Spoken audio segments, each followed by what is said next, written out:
we're calling in early a man who will join us again in hour 3 and be with us well into the night tonight during our coverage here on Newsmax of the midterm elections. You Decide 2014. It's our friend Dick Morris checking in by phone. Dick, thanks for your time this morning. And Good. what about the ground game for the two major parties? People keep using these sports metaphors, and I think they become overworked. Okay. A ground game is only useful when you have people on the ground who are willing to vote and are willing to vote for your candidate. And the problem that the Democrats have is not the lack of operatives to contact them. They are correct. They have more than the Republicans do, in part because the union workers, who constitute a lot of their workforce, get the time off, paid time off to go do it as part of their union agreements. And the Republicans don't have anything comparable. And the result is that you have frequent contacts with voters, but the contact doesn't produce a vote unless the voter is willing to go out and actually go to the polls and vote. And I think the Democrats face a tremendous lack of enthusiasm. Obama gets only 9% that describe their attitude toward him as enthusiastic in the country today. And his job rating among Latinos is down 12 points over the year. His job rating among voters under 30 is 43%, not far different from the 40 nationally. And I think that in a whole series of areas, Obama does not have the number of people that are for him and are willing to come out and vote. Ground game is only useful if you have a good, large constituency that would vote for you if they actually went to the polls.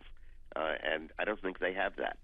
Not so much the ground, but the airwaves have been full in the state of Florida with ads for current Governor Rick Scott and for former Governor Charlie Crist.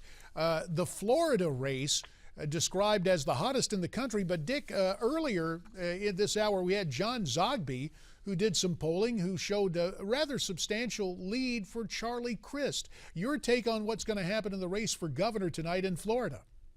It's very hard to tell that. It is a closely fought race.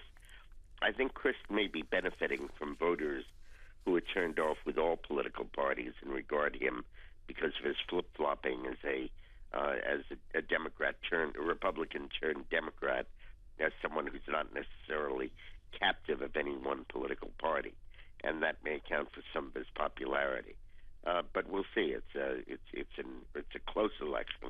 I don't think it's over in the way that John might have said. But it's an interesting take you have in the minute 30 that remains. If there is a leg up for Charlie Crist, you believe that flip-flopping, which most people would think would be a detriment, and that's the way the Scott forces have tried to paint Crist, that actually abandoning his previous partisan label could in a way help him with independence? Yeah, I think that may be happening. I think that may be why Orman may be winning in Kansas.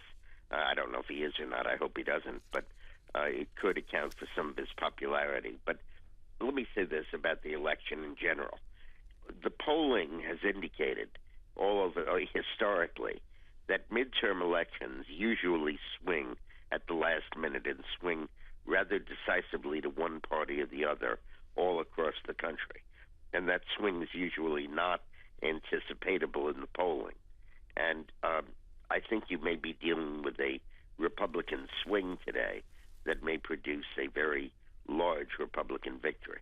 And if that is the case, you and I are going to have a lot to talk about in our third hour, not to mention tonight. And a reminder for everyone looking in, Dick will be with us tonight. We hope you'll join us as well for our special live coverage of the midterms You Decide 2014. Coverage begins with our pre-election special at 7. Then we'll start monitoring the numbers and the whys and wherefores of election night at 8 p.m. Eastern right here on Newsmax TV. And America's Forum will continue following this time out.